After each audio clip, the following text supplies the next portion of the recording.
نحمده ونصلي على رسوله الكريم اما بعد.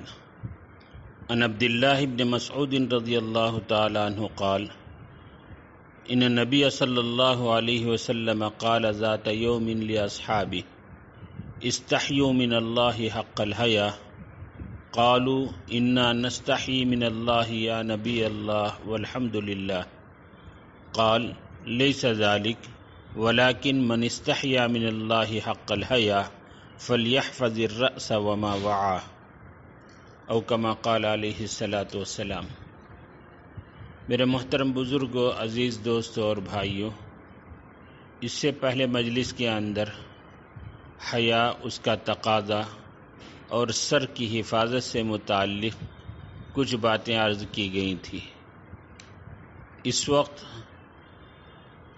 سر کے اعضاء جن کو سر جمع کیے ہوئے ہیں ان کی حفاظت سے متعلق کچھ باتیں عرض کی جائیں. تو حدیث پاک میں حضور پاک سرکار دو عالم صلی اللہ علیہ وسلم نے جو فرمایا کہ اللہ سے حیا کا تقاضا یہ ہے کہ تم سر کی حفاظت کرو اور ان اعضاء کی جو سر جمع کیا ہوا ہے. سر جن اعضاء کو جمع کیے ہوئے ہیں ان میں سے ایک آنکھ، دوسرے کان، تیسرے زبان اور چھوٹے داڑھی اور پانچویں سر کے بال. ان اعضاء کی حفاظت کیسے ہو اور ان اعضاء سے گناہوں کا صدور کس طرح ہوتا ہے، اس سے متعلق بعض باتیں میں اس وقت عرض کروں. پہلی بات، آنکھ کی حفاظت. میرے عزیز دوستو، یہ جو دور ہمارے سامنے سے گزر رہا ہے، فحاشی کا، عریانیت کا، بے حیائی کا سیلاب، اس کے سد باب کے طور پر آپ علیہ الصلاۃ والسلام نے جو حکم دیا کہ آدمی اپنے آنکھ کی حفاظت کرے، کہ اگر آنکھ کی حفاظت ہو جائے، بد نظری سے آدمی اپنے آپ کو محفوظ رکھ لے، تو بے حیائی اور فحاشی اور عریانیت ان کے گناہوں میں ملوث ہونے سے اپنے آپ کو پوری طریقے سے محفوظ رکھ سکتا ہے. اسی لیے قرآن کریم میں اللہ تبارک و تعالیٰ کا ارشاد ہے، قُل لِّلْمُؤْمِنِينَ يَغُضُّوا مِنْ أَبْصَارِهِمْ وَيَحْفَظُوا فُرُوجَهُمْ ذَلِكَ أَزْكَىٰ لَهُمْ. اے نبی جی، آپ مسلمان مردوں سے یہ کہہ دیں کہ وہ اپنی نگاہوں کو نیچے رکھیں اور اپنی شرمگاہوں کی حفاظت کریں، یہ ان کے لیے زیادہ صفائی کی بات ہوگی.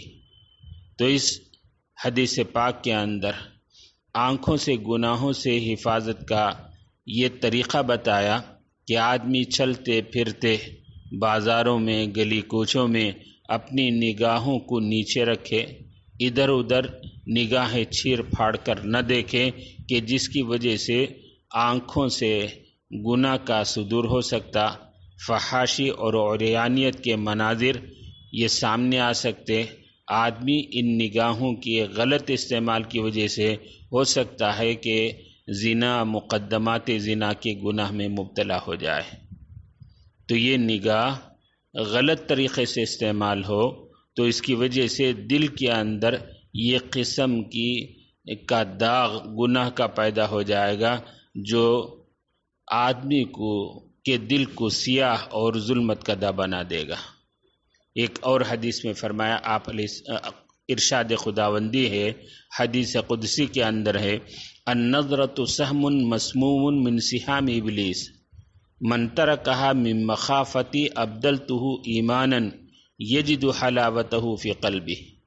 فرمایا اللہ تبارک و تعالیٰ نے نظر اور نگاہیں شیطان کے تیروں میں سے ایک زہریلا تیر ہے، جو اس سے میرے خوف اور ڈر کی وجہ سے چھوڑ دے اور اس سے محفوظ رہے، تو میں اس کے بدلے میں اسے ایسا ایمان عطا کروں گا کہ جس کی مٹھاس اور جس کی لذت وہ اپنے دل میں محسوس کرے گا. میرے عزیزوں، گناہوں سے بچنے میں بسا اوقات دل کے اندر ایک عجیب کیف اور سرور محسوس ہوتا ہے. یہ وہ ایمانی لذت ہے جو ایمان والا خود محسوس کرے گا، اسے الفاظ سے تعبیر نہیں کیا جا سکتا. وہ دل کی لذت اور دل کی یہ کیفیت کا نام ہے.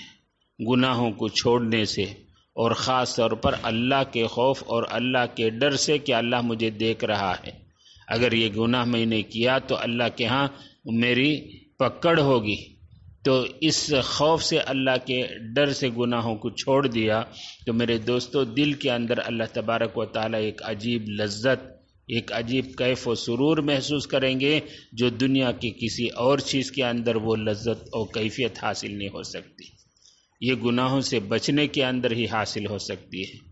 تو پہلی چیز اپنے آنکھ کی حفاظت ہو، اور دوسری بات جو حدیث میں فرمائی اپنے سر کے اعضاء میں سے کان کی حفاظت کرے، کان کو لہو و لعب کے سننے سے، مزمار میوزک کے سننے سے، گانے بجانے کے سننے سے، اسی طریقے سے غیبت کی باتوں کو سننے سے کہ غیبت کی مجلسوں میں آپ نے گپ شپ کرتے ہوئے بیٹھا ہے، دوسرا غیبت کر رہا ہے اور اسے بغور سماعت کر رہا ہے غیبت کی باتیں، یا دوسروں کے راز کی باتوں کو کان لگا کر سن رہا ہے جسے وہ راز میں رکھنا چاہتے ہیں، اب یہ ان کو کان لگا کر سن رہا ہے اس کی افشا کے لیے، یہ وہ سب گناہ ہیں جو کان سے صادر ہونے والے ہیں۔ تو کان کی حفاظت ان تمام گناہوں سے یہ بھی ضروری ہے، یہ بھی اللہ سے حیا کا حق اور تقاضا ہے۔ ایک حدیث میں فرمایا صوتانی ملعونانی فی الدنیا والآخرہ، دو قسم کی آوازیں ایسی ہیں جو دنیا اور آخرت میں قابل لعنت ہیں، اللہ کی لعنت کا سبب بنتی ہیں۔ دو قسم کی آوازیں، ایک مزمار عند النعمہ، خوشی کے وقت میں میوزک کی آواز، گانے بجانے کی، میوزک کی محفلیں سجی ہوئی ہیں، اس میں وہ بیٹھا ہوا ہے میوزک سن رہا ہے، اور دوسرے رنت عند مصیبت، مصیبت کے وقت میں، کسی کے موت کے وقت میں رونے کی آوازیں، یہ آہ و گزاری کی، شکوہ شکایتیں کے زبان سے ادا کرتے ہوئے رونا، چلانا، اپنے گریبان کو پھاڑنا، یہ وہ آواز ہے جو لعنت کا سبب ہے، اللہ کی رحمت سے دوری کا سبب ہے۔ تو آپ علیہ الصلوۃ والسلام نے یہ گانے بجانے اور میوزک کو لعنت کا سبب بتایا کہ اس کی وجہ سے وہ مجلس میں لعنت، اللہ کے بر سے لعنت اترے اور اللہ کی رحمت سے دور ہو جائیں۔ یہ کتنی نحوست کی بات ہے کہ اللہ کی لعنت کی وجہ سے کہ وہ مجلس ملعون ہو جائے، اللہ کی نگاہوں سے گر جائے، تو اس سے بھی ہماری حفاظت ہو۔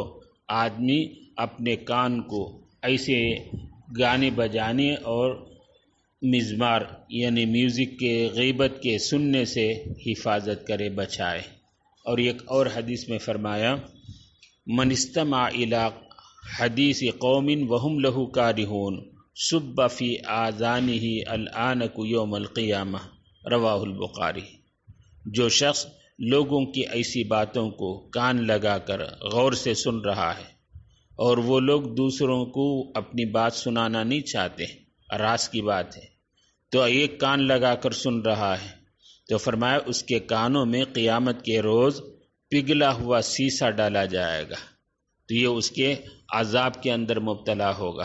یہ وہ عذاب ہے جو لوگوں کی باتوں کو، غلط باتوں کو پوشیدہ طریقے سے سننے کی وجہ سے اللہ کے عذاب کا مستحق ہوتا ہے۔ اللہ تبارک و تعالی ہمیں اس سے محفوظ فرمائے۔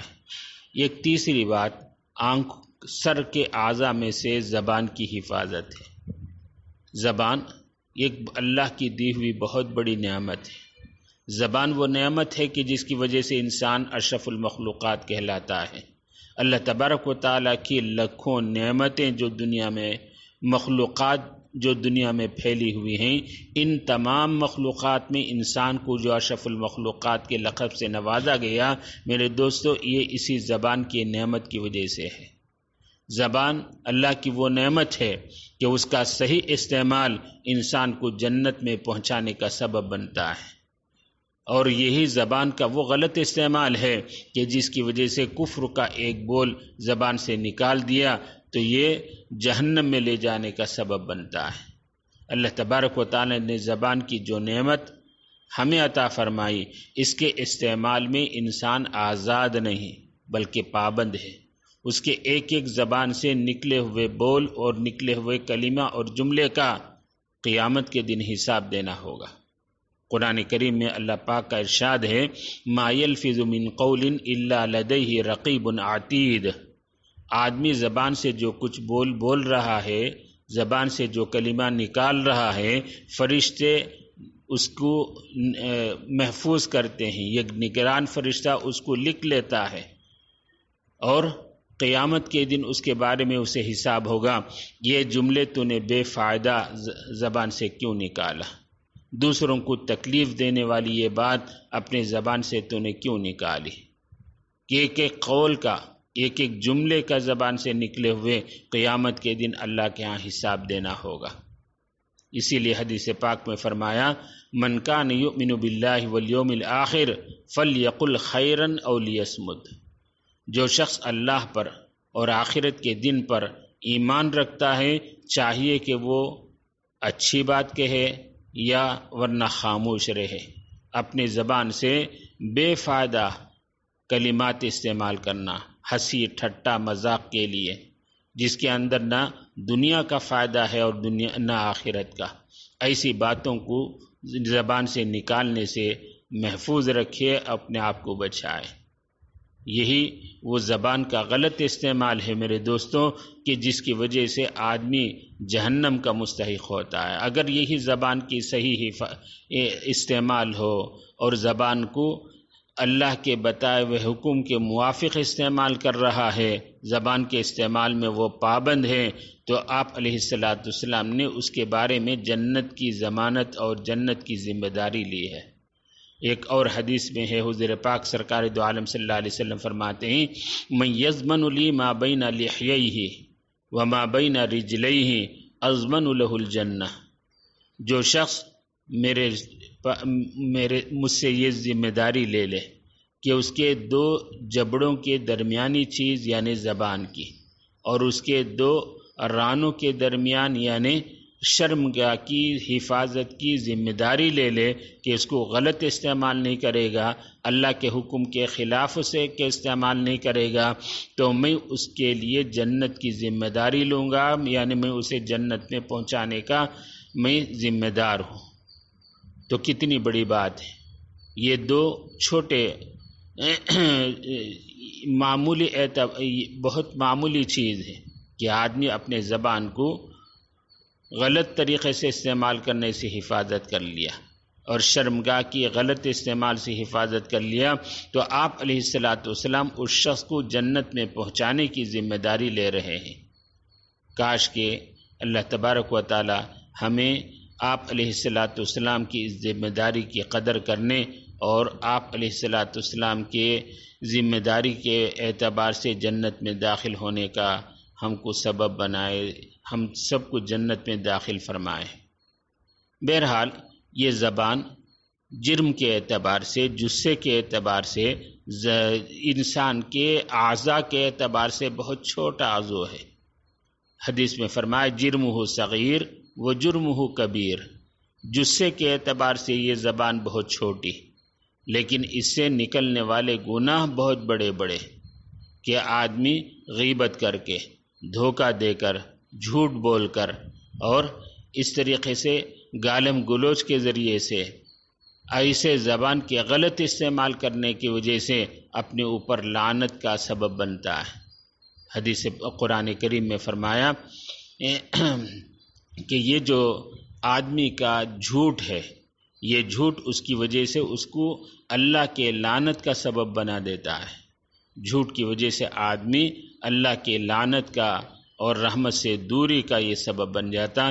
یہ وہ گناہ ہے جو زبان سے صادر ہونے والی، تو اس لیے آدمی اپنے زبان کی حفاظت کرے، غلط طریقے سے استعمال ہونے سے اس کی نگہداشت کرے۔ سر کے اعضاء میں سے ایک عضو ہے جبڑا، اور اس سے نکلنے والا داڑھی، اس کی بھی حفاظت ہو۔ اللہ کے حیا کے تقاضے میں سے یہ بھی ہے کہ داڑھی ایک مشت رکھے۔ یہ تمام انبیاء علیہ الصلاۃ والسلام کی سنت ہے۔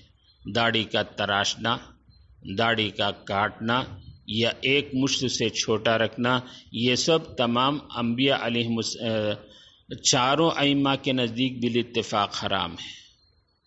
حدیث پاک میں فرمایا اوف اللحا وقص الشوارب، داڑھی کو بڑھاؤ اور مونچھوں کو تراشو۔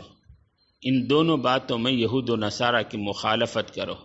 یہود و نصارہ تو داڑھی کو چھوٹی کرتے ہیں اور مونچھوں کو بڑھاتے ہیں۔ آپ علیہ الصلوۃ والسلام نے اس کی مخالفت میں مومنین کو یہ حکم دیا کہ تمہارا یہ امتیاز ہے مسلمانوں کا کہ وہ داڑھی کو بڑھائیں اور مونچھوں کو تراش کریں۔ تو سر کے حفاظت میں سے ایک داڑھی کی حفاظت بھی ہے، اور سر کے حفاظت میں سے سر کے بالوں کی حفاظت بھی ہے کہ سر کے بال کے رکھنے میں شریعت نے دو حکم دیا، یا تو پورا بال یکساں بڑھائیں جسے گردہ کہا جاتا ہے، سر کے اوپر سے لے کر نیچے تک تمام بال ایک ہی سائز کے ہوں، چھوٹے بڑے نہ ہوں۔ سر کے بال بڑھا تو سکتے ہیں لیکن اس کو کنگھی کر کے تیل لگا کر اس کی نگہداشت اور حفاظت ہو، بکھرا ہوا نہ ہو، پراگندہ نہ ہو۔ یا دوسرا طریقہ، سر کو مونڈ دے، حلق کرا دے یکساں۔ ایسا نہیں ہو سکتا کہ سر کے اگلے حصے کے بال بڑھے ہوئے ہوں اور پچھلے حصے کے بال چھوٹے ہوں۔ آج کل نوجوانوں کے سر کے بال کے کاٹنے کی ایک عجیب طرز ہو گئی ہے۔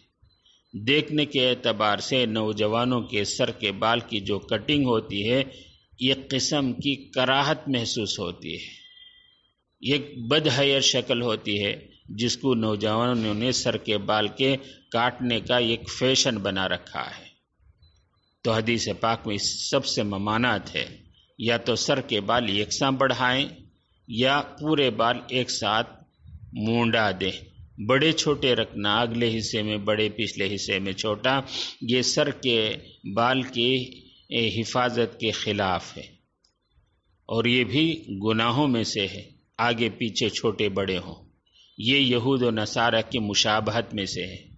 ایک حدیث میں فرمایا حضور پاک سرکار دو عالم صلی اللہ علیہ وسلم نے، من تشبہ بقوم فہو منہم، جو جس قوم کی مشابہت اختیار کرے گا قیامت کے دن انہی کے ساتھ اس کا حشر ہوگا، اٹھایا جائے گا۔ اللہ تبارک و تعالی ہمیں ان تمام گناہوں سے محفوظ رکھے، آنکھ کے، کان کے، زبان کے، سر کے اور داڑھی کے، ان تمام گناہوں سے اللہ تبارک و تعالی ہمیں پوری طریقے سے محفوظ رکھے۔ اللہ کے حق حیا کا تقاضا اور اللہ کے حیا کے حق میں سے یہ ہے کہ ان سر اور ان کے اعضاء کی بھی ہم حفاظت کریں۔ اللہ تبارک و تعالی ہمیں ان باتوں پر عمل کی